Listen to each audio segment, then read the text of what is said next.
3, 2, 1.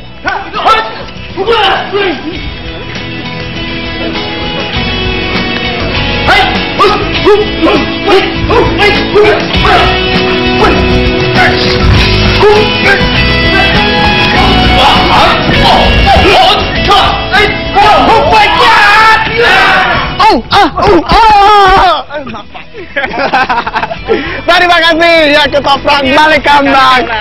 Ini kenapa nih Pak? Di depan bagaimana? Nggak ketutupi, nggak ditutupi kan? Ini kan harus di depannya, ini cara jatuh.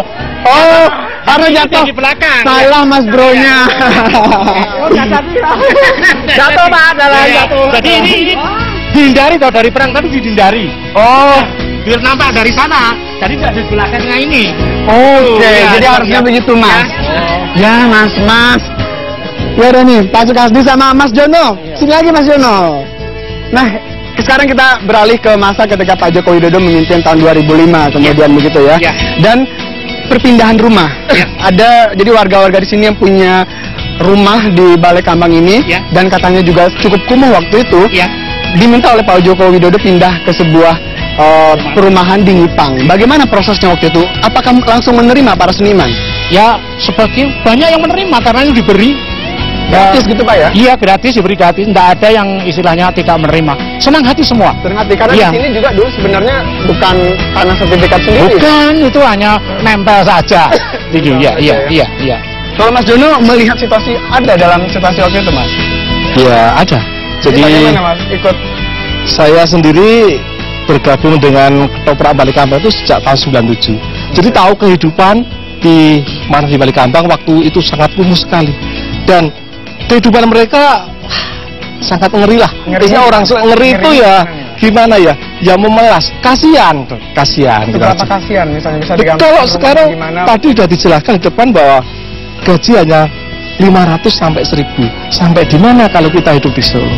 Oke, berarti mas-mas ini sekarang gajinya gimana nih? Prihatin sekali ya harusnya. Walaupun kurang kan udah prihatin, tadi jatuh-jatuh lagi ya. Nah nih Pak, kita nih punya paket dari teman saya tadi yang liputan, Yarnas. Dan Yarnas itu tadi ke Balai Kambang. Maaf, ke Nipang. Lihat bagaimana perumahan yang dulu, yang sekarang dihuni para seniman, yang merupakan hasil dari kerja Joko Widodo. Kita lihat bagaimana perumahan di Nipang. Inilah tempat perumahan seni ketoprak Nipang, Solo, Jawa Tengah. Di mana tempat inilah rumah yang diberikan oleh Joko Widodo untuk para seniman ketoprak. Ada sekitar 33 kakak yang tinggal di sini. Jika Anda lihat di kanan kiri saya di komplek ini, rumah-rumah di sini dengan luas sekitar 60 meter persegi diberikan cuma-cuma, tepatnya pada tahun 2008 lalu. Ini adalah salah satu kepedulian calon presiden nomor 2 Joko Widodo terhadap para pekerja seni. Selain itu, mereka juga diberikan sebuah arahan untuk terus dapat mengembangkan talentanya dan juga tetap berkreasi di Balai Kambang. Saya akan mewawancarai salah satu pekerja seni ketoprak yang hingga kini masih terus melakukan aksinya dan berkarya di Balai Kambang. Pak Joleno. Pak Joleno, setelah 8 tahun lalu direlokasi ke rumah ini Pak, bagaimana Pak keadaan para pekerja seni tempat ini Pak? Ya, alhamdulillah di sini sudah 8 tahun, ternyata para pekerja seni di samping untuk melestarikan kesenian juga ada pekerja-pekerja lain. Untuk ada yang jahit, ada yang sablon, ada yang warung, bermacam-macam lah, bisa mencukupi sehari-harian. Oke Pak, Bapak mengenal Pak Joko Widodo. Nah, menurut Bapak, bagaimana sih pandangan Pak Joko Widodo terhadap budaya-budaya khususnya ketoprak ini Pak? Memang dia sangat senang sekali dan antusias sekali terhadap ketoprak. Karena pelestarian budaya Jawa. Budaya Jawa itu untuk membangun karakter bangsa.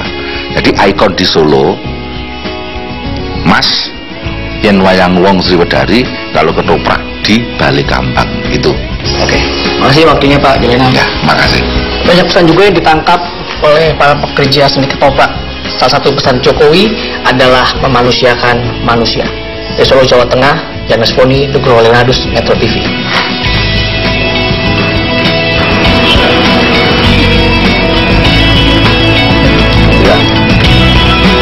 Sore-sore padang rembulan, ayo koncong. Ini perlambang nih, mereka sudah dapat rumah baru. Kemudian hidupnya jadi lebih bahagia. Kalau berbarengan itu pasti bahagia selalu ya.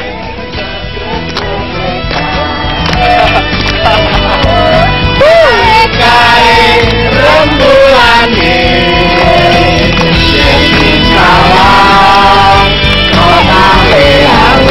Oke deh, bapak-bapak, ibu-ibu, mas-mas, nambah semua, terima kasih.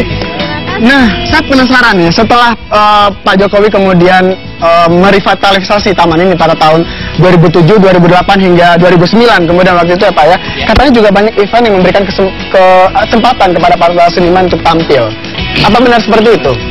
Betul, tapi dari Pak Joko Widodo sudah pesan yang tampil di gedung ketoprak itu hanya kesenian tradisi. Kesenian tradisi? Iya, ya? kesenian tradisi. Waktu itu memang untuk kesenian tradisi cuma terutama ketoprak. Ketoprak. Iya. Pak, bagaimana setelah tahun 2007-2008 jadi lebih sejahtera atau bagaimana? Lebih sejahtera, iya pasti itu. Contohnya apa dong Mbak? Contohnya uang saku kita agak nambah. Oh iya?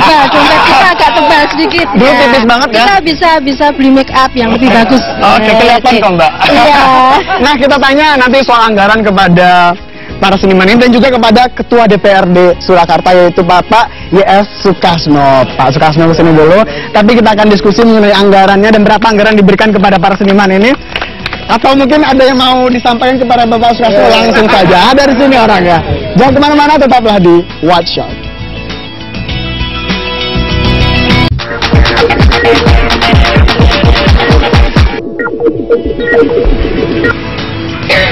Kembali lagi di Watch Shot Metro TV.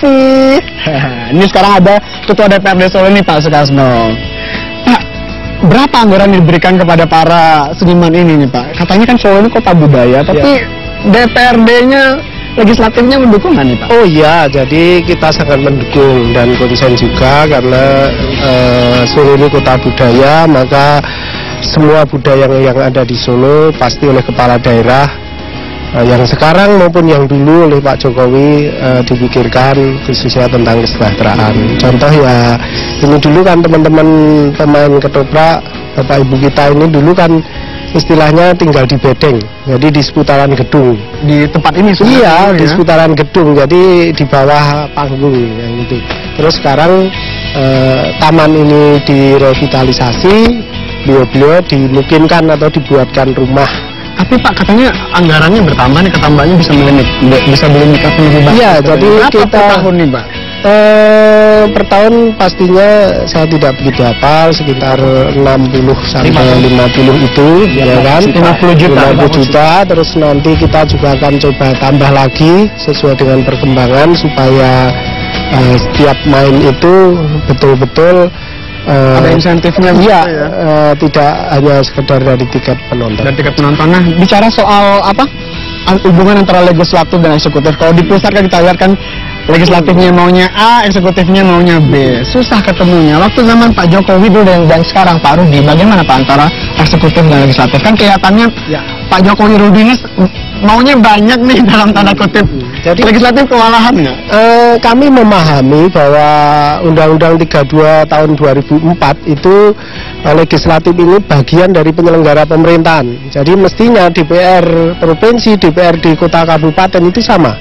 Jadi kami ini bagian dari penyelenggara pemerintahan. Artinya semua kebijakan dari kepala daerah waktu itu Pak Jokowi kami bahas, kami cermati, tetapi tetap kami setujui. Tetap disetujui. Tetap disetujui. Udah nggak bisa gimana-gimana lagi ya? Iya, karena ini fungsi kami ini kan dari bagian dari penyelenggara pemerintahan. Jadi sudah tidak ada lagi persoalan tawar-menawar, bargaining dan sebagainya. Kalau itu untuk kesejahteraan rakyat, untuk keindahan kota, bangun taman ini kan juga tidak sedikit ini dulu. Iya. Jadi ini anggarannya sekitar 12 sampai 15 miliar dulu nih, termasuk untuk anggaran pemukiman dan sebagainya. Pemukiman. Nah, bicara soal seniman ini kan apalagi ketoprak ini, Mas Jono nih saya tanya sekarang.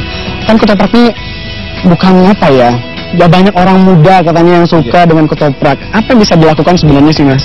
Untuk ya ini ketoprak bisa jalan terus, yang nonton juga yang muda-muda juga. Bagaimana usahanya Mas? Kita melangkah ke depan supaya rekan-rekan dari baik dari kalangan mahasiswa, pelajar maupun generasi muda supaya bisa ikut andarbeni atau memiliki kesenian yang adiluhur ini atau tradisional yang seperti kan kesenian adiluhur dimanapun tidak ada kecuali di Solo. Gitu ya. Tapi caranya bagaimana, Ya, Mas Jono? Supaya anak mudanya juga mau, apakah kemudian lakon-lakonnya dibikin yang lebih ya kita top gitu? Bisa nggak? bisa saja. Jadi itu tergantung pada sutradara bagaimana kita harus memasarkan atau istilahnya bagaimana ya kita bisa menarik penonton. Jadi dari segi pemain, dari settingnya, sekarang settingnya sudah bagus lain dengan yang kemarin. Sekarang gedung bagus, setting bagus, tempat duduk enak. Jadi enak ya? otomatis mau tidak mau penonton akan bertambah gitu. Bertambah, dan juga biayanya juga nggak terlalu mahal ya, cuma 5.000. 5.000 sudah bisa melihat, sudah bisa senang. Bisa melihat. Kalau soal rekrutmen sendiri gimana Pak Sukasdi? Ini supaya kan ada mbak mas-masnya masih muda-muda nih. Kalau kami sendiri juga pemohon kepada pemerintah untuk menghidupkan kembali buku-buku sejarah. Sekarang ini kalau anak-anak itu melihat Gajah Mada itu seperti apa, Joko Tingkir seperti apa, itu tidak ada. Jadi sekarang ini di buku-buku sekolahan itu tidak ada memuat nama-nama para tokoh atau raja-raja atau kerajaan-kerajaan ada. Nah, itu mungkin akan menghilangkan kesenian yang ada ini, khususnya ketoprak. Jadi harus digali lagi, dikemas lagi supaya di dalam pelajaran diikut sertakan dalam sejarah gitu. Ada pernyataan terakhir Pak Sukasno? Ya, jadi memang semuanya tergantung kebijakan dari kepala daerah. Jadi kalau budayawan itu bisa hidup, kesenian tradisi itu bisa hidup, kalau kebijakan kepala daerahnya berpihak. Harus kebijakannya berpihak. Ya, seperti Pak Jokowi dan sekarang wali kotanya Pak Rudi ini kan juga memikirkan para budayawan. Jadi intinya pemimpinnya harus pro kepada rakyat. Iya, betul. Iya. Oke, sekarang waktu kita habis, katanya mau nyanyi lagi nih. Iya. 1, 2, 3. Iya. Apa? Kontong ring musik gembira. Kita kembali ke studio di Jakarta.